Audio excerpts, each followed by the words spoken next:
আজকে একটা প্রোগ্রাম আছে, নলিনী সভাগৃহ।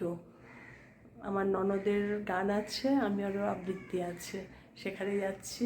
দেখো শাড়ি পরেছি, তোমাদের কতটুকু দেখাতে পারছি জানি না। প্রোগ্রামে যাচ্ছি, তোমাদেরও নিয়ে যাচ্ছি। এখন শুধু চশমাটা পরবো, রেডি। ননদের বাড়িতে 3:30-র মধ্যে গিয়ে পৌঁছতে হবে, সামনেই। তোমাদের সঙ্গে একটু কথা বলে দিলাম। এই হচ্ছে আমার লুকস, এই হচ্ছে আমার সাজ। একই সাজ, শুধু শাড়িটা পরা। টাটা, বেরোচ্ছি, পরে আবার গিয়ে তোমাদের সঙ্গে কথা বলবো।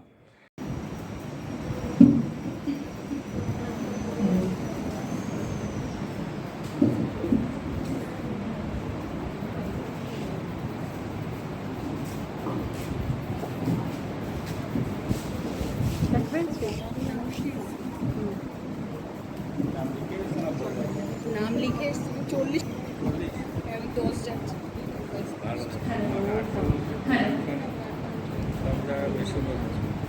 হ্যালো,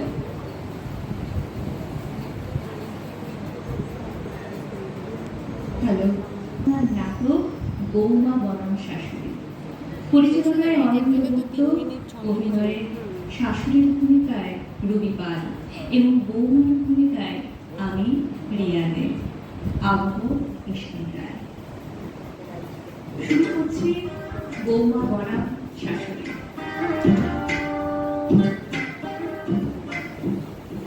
বৌমা, কোথাও বেরোচ্ছ নাকি? হ্যাঁ, একটু কাজ আছে, কিছু বলবেন? আজ তো রোববার, আজও তোমাকে তো রোববার কোনো কাজ থাকতে পারে না? না, মানে বলছিলাম কি, সারা সপ্তাহ তো তোমার অফিস। আরে যা বলবার একটু তাড়াতাড়ি বলুন না, অত ভনিতা করবার দরকার নেই। না না, সেরকম কিছু নয়। আসলে তুমি এত রাত করে অফিস থেকে ফেরো। আপনার কি খিদে পেয়ে যায়? আরে রান্না তো করাই থাকে, ফ্রিজ থেকে একটু বের করে গরম করে খেয়ে নিলেই তো হয়। আহা, নিজের খাওয়ার কথা বলছি না, আসলে নতুন জায়গায় আমরা সবাই ফ্ল্যাটে এসেছি। ও, ফ্ল্যাটের লোকেরা বুঝি আপনার কানে কানে। তারপরে স্যারের একটা সম্বর্ধনা এবং তারপর প্রস্তুত থাকবে সঙ্গীত পরিবেশনায় শম্পা পদ্ধতি। হ্যাঁ, একটা নিবেদন আছে শব্দমুদ্রের মধ্যে 3টে। হ্যাঁ, গোপালদা তুমি সবাই। বৃষ্টি হলো তো কাল ওখানে বাদলা, সেই সঙ্গে থেকে থেকে ঝোড়ো হাওয়া আর ঘূর্ণি বাতাস তো আছে। আমি চোখ বন্ধ করলেই দেখতে পাই, যেই বৃষ্টি শুরু হলো অমনি বাচ্চারা সব হাত ছাড়িয়ে ছুট লাগালো মাটির ঘাটে। আর মাটির দেয়াল ও টিউবওয়েলের সামনে দাঁড়িয়ে গায়ের বউরা খাল থেকে বিল থেকে তাদের হাঁসগুলোকে ডাকতে লাগলো, চুই চুই চুই চুই চুই চুই। আজ থেকে প্রায় 1 শতাব্দী আগের বাংলায় তোমার এক বাল্য সখী তোমাকে চুই চুই বলে ডাকতো আর খেপাতো। তোমার মনে পড়ছে কি?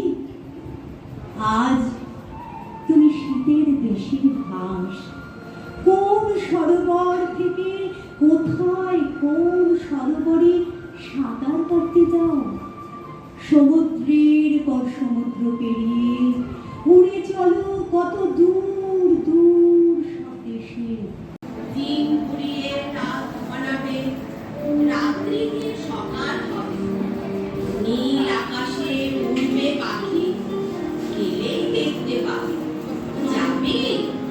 শ্রাবণ মাসের একলা দুপুর, মেঘ বলল যাবি, আমার সঙ্গে যাবি। কেমন করে যাবো রে মেয়ে, কেমন করে যাবো? নিয়ম বাঁধা জীবন আমার।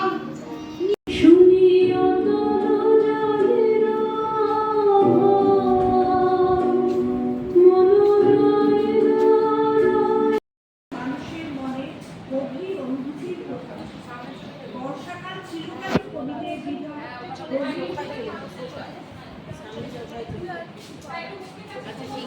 না, এটা সামনেই আছে। বর্ষাকাল চিরকালই কবিদের হৃদয় গভীর আবেগের জন্ম দিয়েছে। বৃষ্টি কবিদের কলমে কখনো এনেছে মিলনের আনন্দ, আবার কখনো বিরহের গভীর। কবিগুরু রবীন্দ্রনাথ ঠাকুরের ভাবনায় বর্ষার রূপ কবিতাটি আমি আবৃত্তি করে শুনেছি। আজি বর্ষার রূপ ঘেরে মানবের মাঝে চলেছে গরজি, চলেছে নিবিড় সাজে, হৃদয়ে তাহার নাচিয়া উঠেছে ভীমা, ধাইতে ধাইতে লোক করে চলে শিবা। কোন তারুণায় মেঘের সহিত মেঘে, বক্ষে বক্ষে মিলিয়া বজ্র বাজে।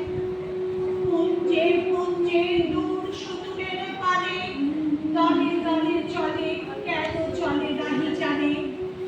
জানে না কিছুই মোর মহাবৃতালে, গভীর শ্রাবণে গড়িয়া পড়িবে জলে। নাহি জানে মোর ঘন ঘোর সমারোহে, কোন সে ভীষণ জীবন মরণ রাজে। ঈশান কোণে ওই যে ঝড়ের বাণী, কোন কোন রঙে কি করিছে কানাকানি। দিগন্তরালে কোন কবিতাব্যতা, স্তব্ধ তিমিরে বহে ভাষাহীন ব্যথা। কালো কল্পনার নিবিড় ছায়ার তরে ঘনায় উঠিছে কোন আসন্ন কাজে।